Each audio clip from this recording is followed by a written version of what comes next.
भगवान शिव भारतीय आध्यात्मिक संस्कृति के सबसे अहम देव महादेव शिव के बारे में कई गाथाएं और दंत कथाएं सुनने को मिलती है। हमारे शास्त्रों में भगवान शिव को संहारक का दर्जा मिला हुआ है।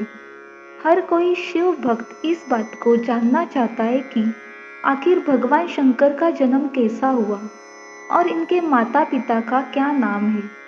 अलग अलग पुराणों में भगवान शिव के जन्म और उनके माता पिता के विषय में कई कथाएं प्रचलित हैं। शिव पुराण के मुताबिक भगवान शिव को स्वयंभू माना गया है, यानी इनकी उत्पत्ति स्वयं हुई है। भोलेनाथ जन्म और मृत्यु से परे है। भगवान शिव का जन्म कैसे और कहाँ हुआ?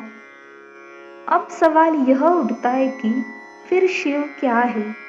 वे किसी न किसी रूप में जन्मे या प्रकट हुए, तभी तो उन्होंने विवाह किया, तभी तो उन्होंने कई असुरों को वरदान दिया और कई असुरों का वध भी किया। दरअसल जब हम शिव कहते हैं तो वह निराकार ईश्वर की बात होती है, और जब हम सदाशिव कहते हैं तो ईश्वर महान आत्मा की बात होती है, और जब हम शंकर या महेश कहते हैं तो वह सती या पार्वती के पति महादेव की बात होती है। अक्सर भगवान शंकर को शिव भी कहा जाता है। शिव पुराण के अनुसार भगवान सदाशिव और पराशक्ति अंबिका से ही भगवान शंकर की उत्पत्ति मानी गई है। उस अंबिका को प्रकृति, सर्वेश्वरी, त्रिदेव जननी, ब्रह्मा, विष्णु और महेश की माता, नित्या और मूल कारण भी कहते हैं। सदाशिव द्वारा प्रकट की गई उस शक्ति की 8 भुजाएं हैं। पराशक्ति जगत जननी, वह देवी नाना प्रकार की गतियों से संपन्न है और अनेक प्रकार के अस्त्र शक्ति धारण करती है। वह शक्ति की देवी कालरूप सदाशिव की अर्धांगिनी दुर्गा है। भगवान शिव का जन्म कहाँ हुआ था? उस कालरूपी ब्रह्म सदाशिव ने एक ही समय शक्ति के साथ शिवलोक नामक क्षेत्र का निर्माण किया था। उस उत्तम क्षेत्र को काशी कहते हैं। वह मोक्ष का स्थान है। यहाँ शक्ति और शिव अर्थात कालरूपी ब्रह्म सदाशिव और दुर्गा यहाँ पति और पत्नी के रूप में निवास करते हैं। यहीं पर जगत जननी ने शंकर को जन्म दिया। इस मनोरम स्थान काशीपुरी को प्रलय काल में भी शिव और शिवा ने अपने सानिध्य से कभी मुक्त नहीं किया था। एक अन्य पुराण के अनुसार एक बार ऋषि मुनियों में जिज्ञासा जागी कि आखिर भगवान शंकर के पिता कौन है। यह सवाल उन्होंने शंकर जी से पूछ लिया कि महादेव, आप सबके जन्मदाता हैं, लेकिन आपका जन्मदाता कौन है? आपके माता पिता का क्या नाम है? इस प्रश्न का उत्तर देते हुए भगवान शिव ने कहा, हे मुनिवर, मेरे जन्मदाता भगवान ब्रह्मा है। मुझे इस सृष्टि का निर्माण करने वाले भगवान ब्रह्मा ने जन्म दिया है। शिव का अर्थ। जब हम शिव कहते हैं तो हमारा इशारा 2 बुनियादी चीज़ों की तरफ होता है। शिव का शाब्दिक अर्थ है जो नहीं है। शिव शून्य है।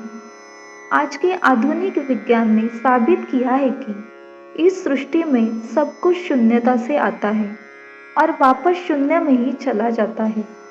इस अस्तित्व का आधार और संपूर्ण ब्रह्मांड का मौलिक गुण ही एक विराट शून्यता है। उसमें मौजूद आकाशगंगाएं केवल छोटी मोटी गतिविधियां हैं जो किसी फुआर की तरह है। उसके अलावा एक खालीपन है जिसे शिव के नाम से जाना जाता है। शिव ही वो गर्भ है जिसमें से सब कुछ जन्म लेता है, और वे ही गुमनामी हैं जिनमें सब कुछ फिर से समा जाता है। सब कुछ शिव से आता है और फिर से शिव में चला जाता है। व्यक्तित्व। शिव में परस्पर विरोधी भावों का सामंजस्य देखने को मिलता है। शिव के मस्तक पर एक ओर चंद्र है तो दूसरी ओर महाविष्टर सर्प भी उनके गले का हार है। वे अर्धनारीश्वर होते हुए भी कामजित है, गृहस्थ होते हुए भी श्मशानवासी वितरागी है, सौम्य आशुतोष होते हुए भी भयंकर रुद्र है। शिव परिवार भी इससे अछूता नहीं है। उनके परिवार में भूत प्रेत, नंदी, सिंह, सर्प, मयूर व मूषक सभी का समभाव देखने को मिलता है। वे स्वयं द्वंद्वों से रहित सह अस्तित्व के महान विचार का परिचायक है। ऐसे महाकाल शिव की आराधना का महापर्व है महाशिवरात्रि। इस तरह शिव स्वरूप हमें बताता है कि उनका रूप विराट और अनंत है, महिमा अपरंपार है, उनमें ही सारी सृष्टि समाई हुई है।